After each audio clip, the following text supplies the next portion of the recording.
Fatimah binti Muhammad Sallallahu Alaihi Wasallam. Fatimah merupakan putri bungsu Rasulullah dengan Khadijah. Meskipun lahir di keluarga yang serba ada, Fatimah kecil tidak memiliki ibu susu seperti layaknya anak-anak suku Quraisy saat itu. Ibundanya sendiri, Khadijah, yang menyusui Fatimah kecil.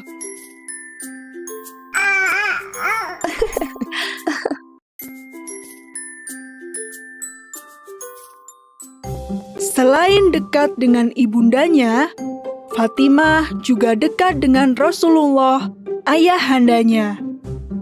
Bahkan, Rasulullah pernah berkata, "Fatimah adalah darah dagingku. Apa yang menyusahkannya juga menyusahkanku, dan apa yang mengganggunya juga menggangguku." Hadis riwayat Ibnu Abdil Bar.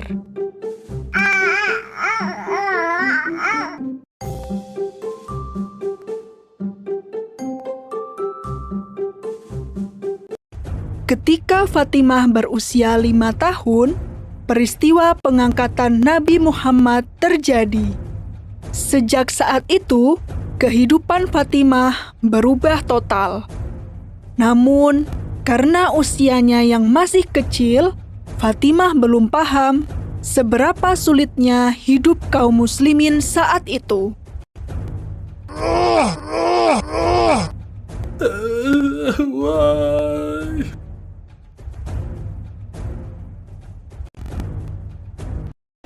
Namun, semakin hari dia semakin paham bahwa banyak orang membenci ayah serta ibunya.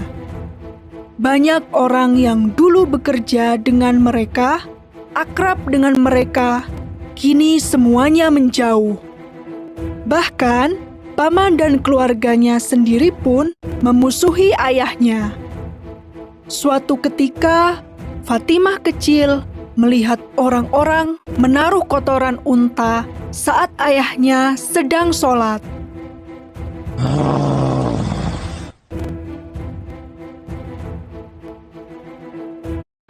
Rasulullah tetap sujud dan tidak mengangkat kepalanya ketika merasakan kotoran ditaruh di punggung serta pundaknya.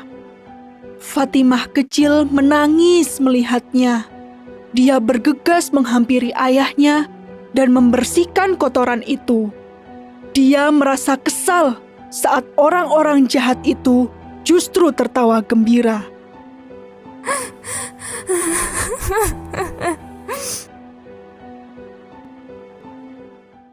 Semakin hari, kekejaman kaum Quraisy semakin meningkat.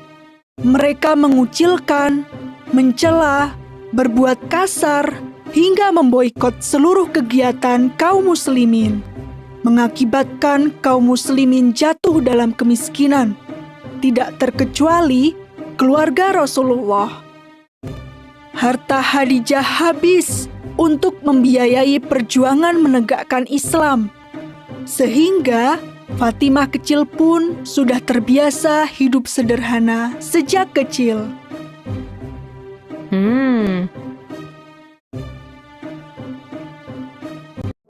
Ketika telah beranjak dewasa, Rasulullah menikahkan Fatimah dengan Ali, seorang pemuda yang memiliki sifat mulia. Dia merupakan sepupu Rasulullah sendiri. Setelah menikah, Fatimah tinggal di rumah suaminya. Rumah itu sungguh sederhana, tidak ada perabot apapun.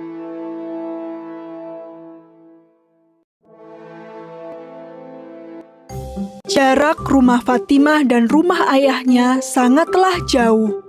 Hal ini membuat Fatimah tidak bisa terlalu sering mengunjungi ayahnya. Dia juga tidak bisa terlalu sering mengikuti semua kegiatan ayahnya. Meski demikian, Fatimah tetap patuh. Saat suaminya pergi, dia akan menjaga rumah dengan baik. Setelah Khadijah, istri tercinta wafat, dan Fatimah, anak perempuannya tinggal begitu jauh, Rasulullah merasa sedih dan kesepian. Rasulullah berencana untuk memberikan Ali dan Fatimah rumah yang lebih dekat. Salah satu sahabat, Haritsah bin Nu'man, mendengar kabar ini. Dan dia pun merelakan rumahnya untuk ditinggali oleh Fatimah. Subhanallah. Fatimah terbiasa mengerjakan semua pekerjaan rumah sendirian, mulai dari membersihkan rumah, memasak, mencuci baju, hingga mengambil air. Hidupnya begitu sederhana. Pakaiannya selalu penuh debu dan arang.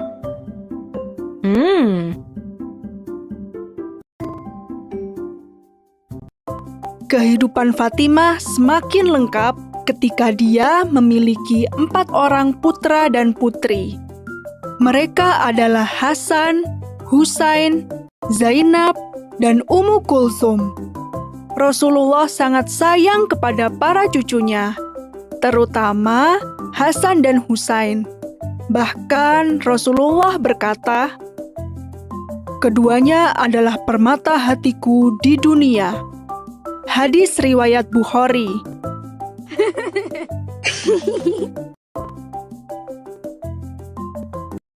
Mengurus rumah sekaligus mengurus anak-anak sendirian bukan hal yang mudah. Apalagi kala itu kehidupan kaum muslimin begitu berat. Suatu hari, Fatimah mengadu kepada suaminya. Saat itu, Fatimah berpikir, bagaimana kalau kita meminta kepada Rasulullah 1 tawanan perang sebagai pembantu?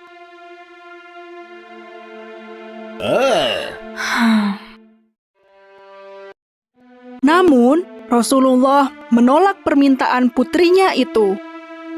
Saat itu, ada kebutuhan yang lebih mendesak, yaitu menjual para tawanan perang itu, dan uang hasil penjualan itu akan digunakan untuk membeli persediaan makanan bagi seluruh kaum muslimin.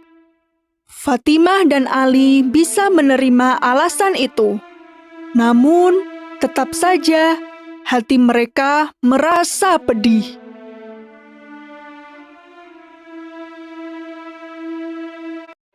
Malam harinya, Rasulullah menemui putri dan menantunya itu. Rasul berkata, "Maukah aku ajarkan kepada kalian yang lebih baik dari yang kalian minta tadi?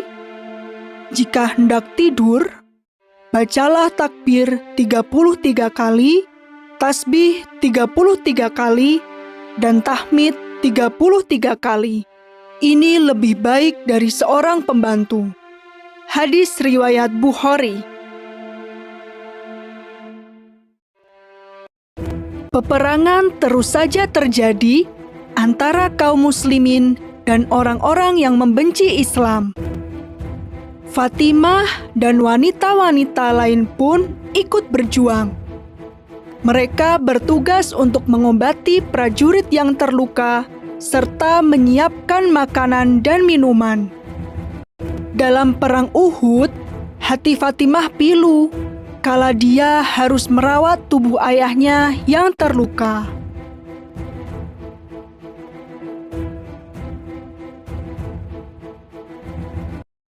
Luka di tubuh Rasulullah sangat dalam hingga darah tidak bisa berhenti mengalir. Dengan sabar, Fatimah merawat ayahnya hingga sembuh. Meski harus berhadapan dengan maut setiap hari, Fatimah tidak pernah takut. Dia terus berjuang bersama ayah, suami, dan semua kaum muslimin lainnya.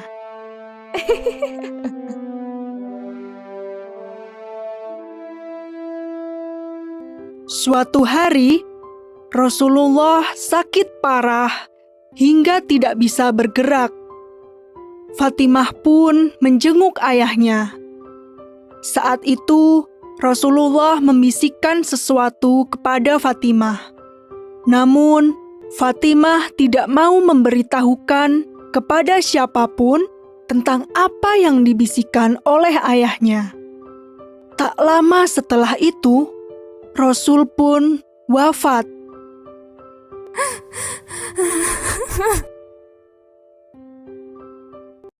Barulah setelah ayahnya wafat, Fatimah kemudian bercerita tentang apa yang dibisikkan oleh ayahnya. Ternyata, Rasul berkata bahwa sakitnya itu akan segera berakhir dengan kematian. Dan Fatimah merupakan keluarganya yang menyusulnya paling cepat. Rasul juga berkata bahwa Fatimah adalah pemimpin para wanita di surga selain Maryam binti Imran. Dan ternyata benar, 6 bulan setelah Rasulullah wafat, Fatimah sakit parah dan kemudian menyusul sang ayah.